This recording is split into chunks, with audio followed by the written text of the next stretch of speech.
சர்வதேச விண்வெளி மையத்திற்கு சென்றுள்ள இந்திய விண்வெளி வீரர் உள்ளிட்ட 4 பேர் வரும் 15ஆம் தேதி பூமிக்கு திரும்புவார்கள் என்று கூறப்படுகிறது. கடந்த மாதம் 25ஆம் தேதி அமெரிக்காவின் புளோரிடா மாகாணத்தில் உள்ள கென்னடி விண்வெளி நிலையத்தில் இருந்து விண்கலம் மூலம் விண்வெளிக்கு சென்றனர். ஜூன் 26ஆம் தேதி சர்வதேச விண்வெளி நிலையத்தை அடைந்த 4 பேரும் தற்போது தங்களுக்கு வழங்கப்பட்ட ஆய்வுகளை மேற்கொண்டு வருகின்றனர். இந்நிலையில் 18 நாட்கள் விண்வெளியில் ஆய்வுகளை முடித்துக்கொண்டு ஜூலை 14ஆம் தேதி மாலை 4:30 மணிக்கு விண்வெளி நிலையத்தில் இருந்து புறப்பட்டு ஜூலை 15ஆம் தேதி மாலை 3 மணிக்கு பூமியை வந்தடைவார்கள் என்று கூறப்படுகிறது. பூமிக்கு திரும்பிய பின்னர் சுபான்சு சுக்லாவுக்கு 7 நாட்கள் மறுவாழ்வு சிகிச்சை அளிக்கப்பட உள்ளது.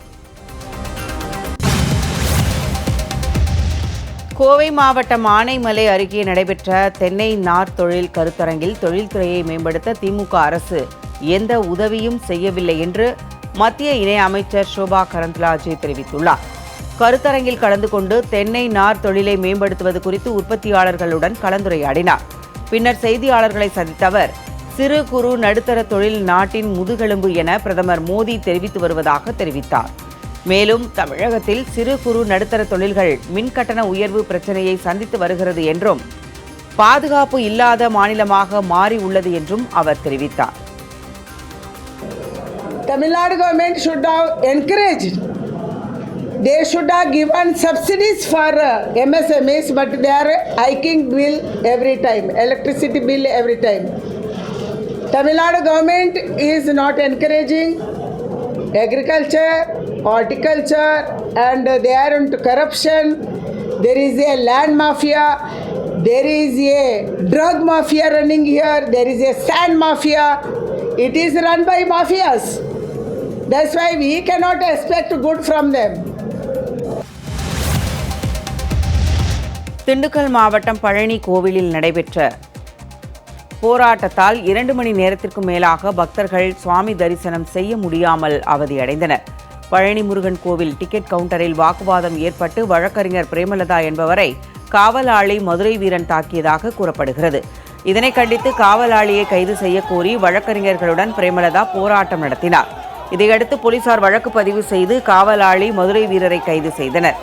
இதனைத் தொடர்ந்து காவலாளி கைது செய்யப்பட்டதை கண்டித்து கோவில் உதவி ஆணையர் லட்சுமி தலைமையில் 100க்கும் மேற்பட்ட சக கோவில் காவலாளிகள் போராட்டம் நடத்தினர். இந்த இரு தரப்பினர் போராட்டம் காரணமாக பேட்டரி கார்கள், ரோப் கார் சேவை, மின் இழுவை ரயில் என அனைத்தும் நிறுத்தப்பட்டுள்ளதால் ஏராளமான பக்தர்கள் அவதியடைந்தனர்.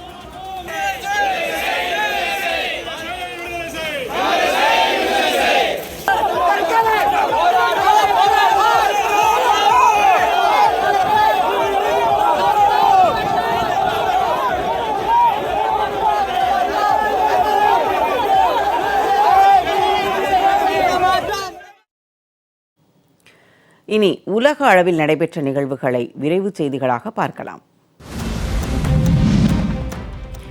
ஐரோப்பிய யூனியன்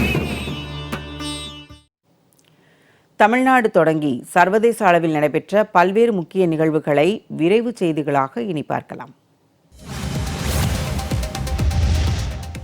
பிரதமரின் ரோஜ்கார் திட்டத்தின் கீழ் 51,000 பேருக்கு பணி நியமன ஆணையை பிரதமர் மோடி காணொலி வாயிலாக வழங்கினார். மத்திய அரசின் பல்வேறு துறைகளில் வேலைவாய்ப்பு வழங்கும் ரோஜ்கார் திட்டத்தின் மூலம் இதுவரை லட்சக்கணக்கான இளைஞர்களுக்கு வேலைவாய்ப்பு வழங்கப்பட்டுள்ளது. இத்திட்டத்தின் 16வது கட்டமாக 51,000 இளைஞர்களுக்கு மத்திய அரசின் பல்வேறு துறைகளில் பணி நியமன ஆணையை பிரதமர் மோடி காணொலி வாயிலாக வழங்கினார். பணி நியமன ஆணை வழங்கப்பட்ட இளைஞர்கள் ரயில்வே அமைச்சகம், உள்துறை அமைச்சகம், அஞ்சல் துறை, சுகாதாரம் மற்றும் குடும்ப நல அமைச்சகம், நிதி சேவைகள் துறை உள்ளிட்ட மத்திய அரசின் துறைகளில் பணி அமர்த்தப்பட உள்ளனர்.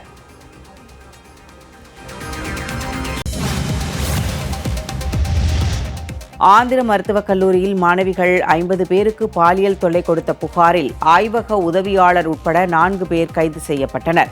காக்கிநாடாவில் உள்ள ஸ்ரீ ரங்கராயா மருத்துவக் கல்லூரியில் பாராமெடிக்கல் மாணவிகள் 50 பேருக்கு ஆய்வக உதவியாளர் கல்யாண் சக்கரவர்த்தி பாலியல் தொல்லை கொடுத்ததாக அதிர்ச்சி தகவல் வெளியானது.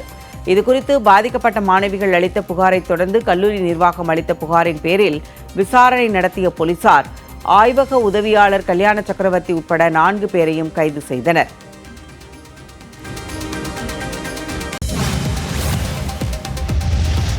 ஒடிஷா மாநிலத்தில் கல்லூரி ஒன்றில் துறை தலைவரால் பாலியல் தொல்லைக்கு உள்ளாக்கப்பட்ட மாணவி தீக்குளித்த சம்பவம் அதிர்ச்சியை ஏற்படுத்தியுள்ளது.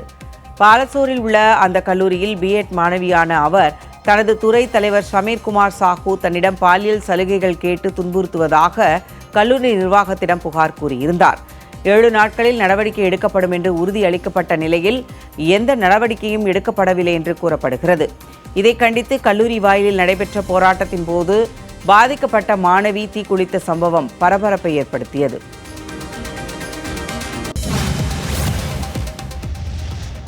பாம்பன் புதிய செங்குத்து தூக்கு பாலத்தில் ஏற்பட்ட தொழில்நுட்ப கோளாறு காரணமாக ரயில்கள் செல்வதில் தாமதம் ஏற்பட்டது. ராமேஸ்வரத்தில் பாம்பன் கடலில் புதிதாக கட்டப்பட்டுள்ள செங்குத்து தூக்கு பாலம் கப்பல்கள் கடந்து செல்வதற்காக தூக்கப்பட்டது. தொழில்நுட்ப கோளாறு காரணமாக மீண்டும் செங்குத்து தூக்கு பாலத்தை கீழே இறக்க முடியாததால் ரயில்வே பணியாளர்கள் பாலத்தில் ஏற்பட்ட கோளாறை சரி செய்யும் பணியில் ஈடுபட்டனர். நீண்ட நேர முயற்சிக்கு பின்னர் கோளாறு சரி செய்யப்பட்டதை அடுத்து ரயில்கள் தாமதமாக சென்றன. இதனால் பயணிகள் சிரமத்திற்கு ஆளாகினர்.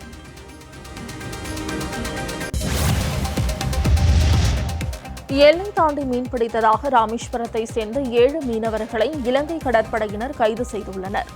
ராமநாதபுரம் மாவட்டம் ராமேஸ்வரம் மீன்பிடி துறைமுகத்தில் இருந்து மீனவர்கள் விசைப்படகில் மீன்பிடிக்க சென்றுள்ளனர். இவர்கள் காங்கேசன்துறை வடமேற்கு கடற்பரப்பில் மீன்பிடித்துக் கொண்டிருந்ததாக தெரிகிறது. அப்போது அங்கு வந்த இலங்கை கடற்படையினர் 7 மீனவர்களை கைது செய்து படகுடன் காங்கேசன்துறை கடற்படை முகாமிற்கு அழைத்து சென்றுள்ளனர். முதற்கட்ட விசாரணைக்கு பிறகு மீனவர்களை படகுடன் யாழ்ப்பாணம் மீன்வளத்துறை அதிகாரிகளிடம் ஒப்படைக்க உள்ளதாக இலங்கை கடற்படையின் செய்தி தொடர்பாளர் தெரிவித்துள்ளார். ரஜினிகாந்த் பூமி ப்ராஜெக்ட் என்ற பெயரில் இந்த ஆண்டு முழுவதும் பல இடங்களில் மரங்கள் நட இருப்பதாக லதா ரஜினிகாந்த் தெரிவித்துள்ளார். சென்னை டிடிகே சாலையில் உள்ள மியூசிக் அகாடமியில் லதா ரஜினிகாந்த் தான் நடத்தி வரும் பாரதி சேவா என்ற அமைப்பின் அடுத்தகட்ட செயல்பாடுகள் பற்றி பேசினார். நிகழ்ச்சியில் பேசிய அவர் தெருக்களில் வசிக்கும் குழந்தைகளுக்கு ஐடி கார்டு கொடுத்து அவர்களை கண்காணிக்க வேண்டும் என குறிப்பிட்டார். எந்த காலத்திலும் எந்த நேரத்திலும் குழந்தைகளை தனியாக விடக்கூடாது என பெற்றோர்களுக்கு அறிவுறுத்தினார். ரஜினியின் 50ஆம் ஆண்டு திரையுலக பயண நிறைவை கொண்டாடும் வகையில் பல இடங்களில் மரங்கள் நட இருப்பதாக தெரிவித்தார். தெரியாத ஸ்ட்ரீட்டில் இருக்கிற குழந்தைகள் அவங்க எங்கேருந்து வராங்க, எங்கே இருக்காங்க, அவங்களுக்கு பாதுகாப்பு இருக்கா, சாப்பிட்றாங்களா, அவங்களுக்கு மருத்துவம் எதுவுமே யாருக்கும் தெரியாது. நம்ம ஒரு ஏரியாவை தாண்டி போகிறப்போ பிரிட்ஜுக்கு அடியில் இருப்பாங்க, இன்னொரு இடத்துல இருப்பாங்க. அதுக்கு நம்மளுக்கு அவங்களுக்கு ஒரு ஐடி கொடுத்து இந்த இடத்துல இவங்க இருக்காங்க, இவங்களுக்கு பாதுகாப்பு தேவை, உணவருந்தும் மழை காலமாகட்டும் எதுவாகட்டும் பாதுகாப்பு தேவைன்றது தெரியணும். It's a simple documentation. Tiruvannamalai மாவட்டம் செங்கத்தில் துணை முதல்வர் உதயநிதியை வரவேற்க திமுகவினர் அமைத்த பேனர்களால் போக்குவரத்துக்கு இடையூறு ஏற்படுவதாக வாகன ஓட்டிகள் குற்றம் சாட்டியுள்ளனர். குப்பநத்தம் மும்முனை சந்திப்பு செய்யாறு மேம்பாலம் அருகே திமுக தெற்கு மாவட்டம் சார்பில் ஒளிமேடைகள், ராட்சத மின் விளக்குகள் என 10 கிலோமீட்டர் தூரம் வரை சாலைகளை ஆக்கிரமித்து திமுகவினர் கொடிக்கம்பங்கள் அமைத்திருப்பதாக குற்றச்சாட்டு எழுந்துள்ளது. மக்களுக்கு இடையூறு ஏற்படுத்தும் வகையில் அமைக்கப்பட்டிருக்கும் திமுக கொடிக்கம்பங்கள் மற்றும் பேனர்களால் கடும் அவதியடைந்திருப்பதாக வாகன ஓட்டிகள் குற்றம் சாட்டுகின்றனர். இதனால் விபத்துகள் ஏற்படலாம் என்றும் விதிமுறைகளை மீறி அமைக்கப்பட்டிருப்பதாகவும் வாகன ஓட்டிகள் குற்றம் சாட்டுகின்றனர். காரைக்காலில் மீன்பிடி துறைமுகத்தை விரிவாக்கம் செய்யும் பணிக்கு எதிர்ப்பு தெரிவித்து 500க்கும் மேற்பட்ட மீனவ மக்கள் ஆர்ப்பாட்டத்தில் ஈடுபட்டனர்.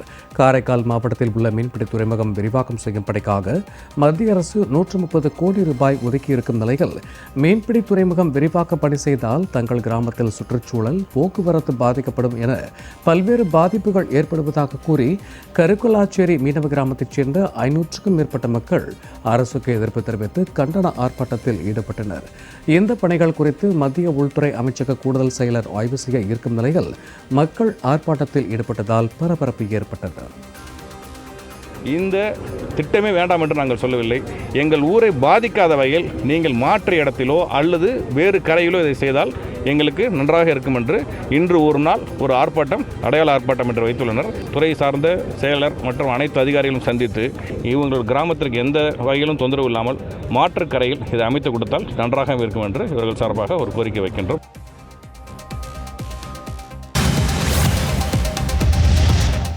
திருப்பூர் அருகே மங்களத்தில் நொய்யல் ஆற்றை பாதுகாக்க கோரி விவசாய அமைப்புகள் உண்ணாவிரத போராட்டத்தில் ஈடுபட்டனர். நொய்யல் ஆற்றில் கழிவுநீர் கலக்கப்படுவதால் பயன்படுத்த முடியாத அளவிற்கு மாசற்று மாறி வருவதாக விவசாயிகள் குற்றம் சாட்டினர். அது மட்டுமின்றி தொழிற்சாலை கழிவுகள், மருத்துவ கழிவுகள் நேரடியாக ஆற்றில் கலப்பதால் ஆற்றுப்படுகையில் வசிக்கும் மக்களுக்கு புற்றுநோய் பாதிப்பு ஏற்பட்டுள்ளதாகவும் வேதனை தெரிவிக்கின்றனர். எனவே நொய்யல் ஆற்றை பாதுகாக்க அரசு உடனடியாக நடவடிக்கை எடுக்க வேண்டும் என்று விவசாய அமைப்புகள் ஒன்றிணைந்து மங்களம் பகுதியில் உண்ணாவிரத போராட்டத்தில் ஈடுபட்டனர். நதியானது பேரூர்லேருந்து கரூர் வரைக்கும் மொத்தத்தில் கோயம்புத்தூர் மாவட்டம், திருப்பூர் மாவட்டம், ஈரோடு மாவட்டம், கரூர் மாவட்டம் இந்த 4 மாவட்டத்தை இணைக்கக்கூடிய இந்த நொய்யல் நதியானது மிகவும் சீர்கெட்டு கிடக்கிறது.